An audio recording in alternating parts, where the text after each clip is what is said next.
Okay, thank you very much. This is big stuff, and we appreciate you being here. Late last night and early today, at my direction, the United States Armed Forces conducted an extraordinary military operation in the capital of Venezuela. America Venezuela নিয়ন্ত্রণ নিয়েছে এবং Donald Trump ঘোষণা দিয়েছেন যে এখন থেকে Venezuela আমেরিকার শাসনে থাকবে।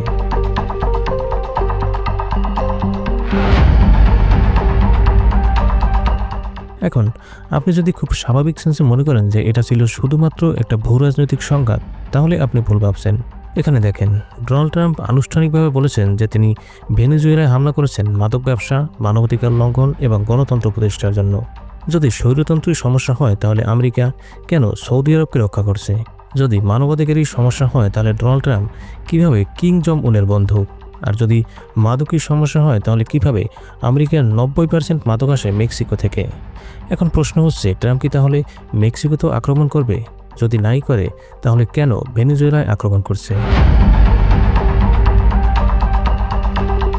1922 সালে ভেনেজুয়েলা একটি তেলকূপের সন্ধান পায়, যা প্রায় 303 বিলিয়ন ব্যারেল। অন্যদিকে ইরানের কাছে আছে 209 বিলিয়ন ব্যারেল, কানাডার 163 বিলিয়ন, আর সৌদি আরবের 267 বিলিয়ন। আর তৎকালীন ভেনেজুয়েলার শাসন ক্ষমতায় ছিলেন Perez Jimenez. Perez Jimenez American কোম্পানিগুলোকে ভেনেজুয়েলা থেকে তেল শোষণের যথেষ্ট সুযোগ করে দেয়। এর ফলে স্ট্যান্ডার্ড অয়েল আর শেলের মতো আমেরিকান কোম্পানি সেখানে রিফাইনার বানায়, পাইপলাইন বসায়, এমনকি পুরো একটা শহর গড়ে তোলে, যেখান থেকে প্রতিদিন প্রায় 1 লাখ ব্যারেল তেল উত্তোলন করা হয়। তখনও সৌদি আরব বা ইউনাইটেড আরব আমিরাতে কোনো তেলের সন্ধান পাওয়া যায়নি। ভেনেজুয়েলা তখন এই তেল বিক্রির টাকা 50-50 হারে ভাগাভাগির নিয়ম চালু করে, যেখানে লাভের টাকার অর্ধেক পেত ভেনেজুয়েলা আর অর্ধেক পেত আমেরিকান কোম্পানি।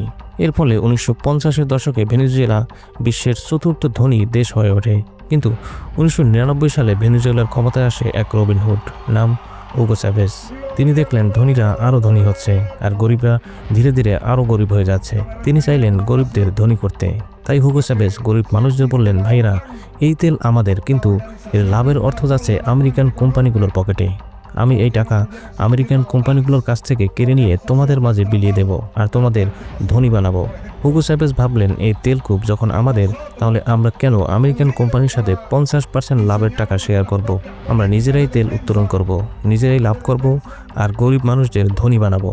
তাই 2007 সালে হুগো চ্যাভেজ নতুন আইন পাশ করলেন এবং এক্সন ও মোবিল সহ সব তেল কোম্পানিকে বললেন, তোমাদের কোম্পানির 60% শেয়ার ভেনেজুয়েলার রাষ্ট্রায়ত্ত কোম্পানিকে দিয়ে দাও, নইলে ভেনেজুয়েলা থেকে বিদায় নাও।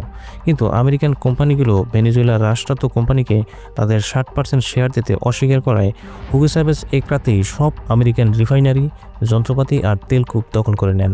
The government of Venezuela plans to take over the company's 11 oil rigs in that country. আর এতে আমেরিকা এতটাই ক্ষেপে গেল যে তারা ভেনেজুয়েলাকে ধ্বংস করার সিদ্ধান্ত নেয়, কারণ এটা কোনো ছোটোখাটো ক্ষতি ছিল না। এই আমেরিকান তেল কোম্পানিগুলো ভেনেজুয়েলায় বিলিয়ন বিলিয়ন ডলার বিনিয়োগ করেছিল। 70 বছরের কঠোর পরিশ্রমে তারা ব্যবসা করে তুলেছিল, আর এক ঝটকায় তাদের সব শেষ হয়ে যাবে এটা কিছুতেই তারা মানতে পারছিল না। হুগো চ্যাভেজের এই সিদ্ধান্ত এতটাই বোকামি ছিল যে ভাবতেই অবাক লাগে, কারণ এই ঘটনার পর 1999 সাল থেকে বিশ্বজুড়ে তেলের দাম হু হু করে বাড়তে থাকে। প্রতি ব্যারেল তেলের দাম $10 থেকে বেড়ে হয় $30। ভেনেজুয়েলা এত টাকা আয় করছিল যে মনে হচ্ছিল টাকার বৃষ্টি হচ্ছে। 1999 সালে ভেনেজুয়েলার তেল রপ্তানি আয় ছিল মাত্র $14 বিলিয়ন, আর 2004 সালে সেটা বেড়ে দাঁড়ায় বছরে $34 বিলিয়ন, যেটা দেখে সবাই ভাবলো যে হুগো চ্যাভেজ অসাধারণ কাজ করছে। কিন্তু বাস্তবতা ছিল একেবারেই উল্টো, কারণ হুগো চ্যাভেজ এই বিলিয়ন বিলিয়ন ডলার কারখানা, অবকাঠামো বা নতুন কোনো ব্যবসায় বিনিয়োগ করেনি। তিনি সরকারি দোকান করলেন, যেখানে বাজার দরের চেয়ে 50 থেকে 70% কম দামে পণ্য বিক্রি হতো। এর ফলে ধীরে ধীরে দেশের নিজস্ব কৃষি ও উৎপাদন শিল্প বন্ধ হয়ে গেল, আর ভেনেজুয়েলা আমদানির উপর পুরোপুরি নির্ভরশীল হয়ে পড়ল। অন্যদিকে এই তেলের টাকা অবাধে খরচ করার প্রতিবাদ করায় হুগো চ্যাভেজ এক রাতেই 18,000 দক্ষ কর্মীদের বরখাস্ত করেন, যাদের বেশিরভাগই ছিল ইঞ্জিনিয়ার ও ভূতত্ত্ববিদ, যারা তেল উত্তোলনের প্রযুক্তি সম্পর্কে বুঝতেন। তাদের জায়গায় হুগো চ্যাভেজ নিজের অনুগত লোক আর সেনাদের দায়িত্ব দেন, কিন্তু এই নতুন লোকদের তেল উত্তোলনের প্রযুক্তি সম্পর্কে যথেষ্ট জ্ঞান ছিল না। এই অদক্ষ লোকেরা রিফাইনারি এত বাজেভাবে চালায় যে রিফাইনারিতে আগুন ধরে যেতে শুরু করে এবং উৎপাদন ব্যবস্থাও ভেঙে পড়ে।